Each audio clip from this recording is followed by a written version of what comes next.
ನಾವೇನೂ ಇಲ್ಲದೆ ಮಾಡ್ತೀವಲ್ರಿ ಸ್ವಾಮಿ. ಮಕ್ಕಳು ಊಟ ಕೊಟ್ಟು ಇವತ್ತು 84 ಲಕ್ಷ ಮಕ್ಕಳು ಊಟ ಮಾಡ್ತಾಯಿದ್ದಾರೆ. 84 ಲಕ್ಷ ಮಕ್ಕಳು ಊಟ ಮಾಡ್ತಾಯಿದ್ದಾರೆ. ಒಂದು ರೀತಿ ಕಾನ್ವೆಂಟ್ಗಳ ಥರನೇ ಇಟ್ಟಿದ್ದು ಶಾಲೆಗೆ. ಏನು ಮಾಡಿದ್ರಿ ನೀವು? ನಮ್ಮ BJPಯವರು ಬಂದು ಅಷ್ಟು ಹಾಳು ಮಾಡಿದ್ರು. ಎಜುಕೇಷನ್ ಹಾಳು ಮಾಡೋಕ್ಕೆ ಶುರು ಮಾಡಿದವರೇ BJPಯವರು. ಈಗ ಸಿದ್ದರಾಮಯ್ಯ ಇನ್ನೂ ಹಾಳು ಮಾಡ್ತಾಯಿದ್ದೀರಿ. ಅಕ್ಷರ ಮತ್ತು ಆರೋಗ್ಯ ಮತ್ತು ಮಕ್ಕಳಿಗೆ ಕೆಲಸ ಎಲ್ಲಿದೆಯಪ್ಪ? ಇನ್ನು ಆರೋಗ್ಯ ಸಿದ್ದರಾಮಯ್ಯನವರು ನಾವೇ ಮಾಡಿದ್ದು ಯಶಸ್ವಿನಿ ಶಸ್ತ್ರಚಿಕಿತ್ಸಾ ವಿಮಾ ಯೋಜನೆ. 10 ರೂಪಾಯಿಗೆ 3 ಲಕ್ಷದ ತನಕ ಆಪ್ರೇಷನ್ ಚಾರ್ಜಸ್. ಅದು ನೀವೇ ನಿಲ್ಲಿಸ್ಬಿಟ್ರಿ. 2015ನೇ ಇಸ್ವಿನಲ್ಲಿ ನೀವೇ ನಿಲ್ಲಿಸ್ಬಿಟ್ರಿ. ಇಷ್ಟೆಲ್ಲ ಮಾತಾಡ್ತೀರಾ ಸಿದ್ದರಾಮಯ್ಯ ನೀವು. ಆರೋಗ್ಯ, ನಾನು ಇಷ್ಟು ಆಸ್ಪತ್ರೆ ಕಟ್ಟಿಸಿದ್ದೀನಿ, ಇಷ್ಟು ಆಸ್ಪತ್ರೆ ಅವು ಇಲ್ಲರಿ. ಆ ಯಶಸ್ವಿನ ನಿಲ್ಲಿಸ್ಬಿಟ್ರಲ್ರಿ ನೀವು.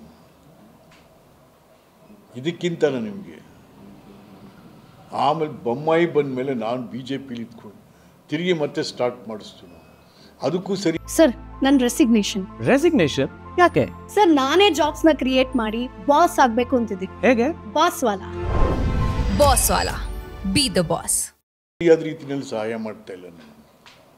ಅಥವಾ ಬರೀ ಬೊಗಳೆ ಹೊಡಿತಾ ಇದ್ದಾರೆ ರೀ.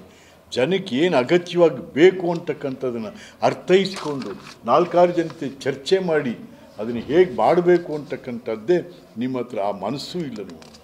ಮತ್ತು ಈ ಕಸುಬಿನವ್ರಿಗೆ ವಿಶ್ವಕರ್ಮ ಏನು ಕೊಟ್ರಿ? ಏನು ಕೊಟ್ಟಿದ್ದೀರಾ ವಿಶ್ವಕರ್ಮನಿಗೆ? ಕುರಿಗಾರರಿಗೆ ಏನು ಕೊಟ್ಟಿದ್ದೀರಾ? ಆಡು ಕುರಿ ಮೇಯಿಸುವಂಥವ್ರಿಗೆ. ಕುಂಬಾರರಿಗೆ ಏನು ಕೊಟ್ರಿ? ನಯನಕ್ಷತ್ರಿಗೆ ಏನು ಕೊಟ್ಟಿದ್ದೀರಾ? ಇದೆಲ್ಲ ಮರ್ತೇ ಬಿಟ್ಟಲ್ಲ ಸಿದ್ದರಾಮಯ್ಯ ನೀವು. ಸುಮ್ಮನೆ ಬರೀ ಬೊಗಳೆ. ಹಿಂದುಳಿದ ವರ್ಗದ ಎಲ್ಲಪ್ಪ ಅಹಿಂದ, ಬರೀ ಬಾಯಲ್ಲಿ ಅಹಿಂದ. ನಿಮ್ಮೆಲ್ಲೂ ರಿಫ್ಲೆಕ್ಟ್ ಆಗ್ತಾ ಇಲ್ಲ. ಅಹಿಂದಾದಲ್ಲಿ ಯಾರಿಗೆ ಕೊಟ್ರಿ ನೀವು? ಅಲ್ಪಸಂಖ್ಯಾತರು ಕೊಟ್ರಿ. ಹಿಂದುಳಿದವ್ರಿಗೆ ಏನು ಕೊಟ್ಟಪ್ಪ ಇಲ್ಲಿ? ಕೊಡಿ, ಎಲ್ಲರಿಗೂ ಕೊಡಿ. ಬಟ್ ಅದು ಎಲ್ಲಿಗೆ ಹೋಗುತ್ತೆ ಅಂದರೆ ಜನ ಸುಮ್ಮನೆ ಒಬ್ರಿಗೊಬ್ರು. ಅದರಿಂದ ನಿಮ್ಮ ಬಜೆಟ್ ಇದೆಯಲ್ಲ, ಇದು ಕಾಂಗ್ರೆಸ್ ಪರಂಪರೆಗೆ ವಿರೋಧವಾದಂಥ ಬಜೆಟ್.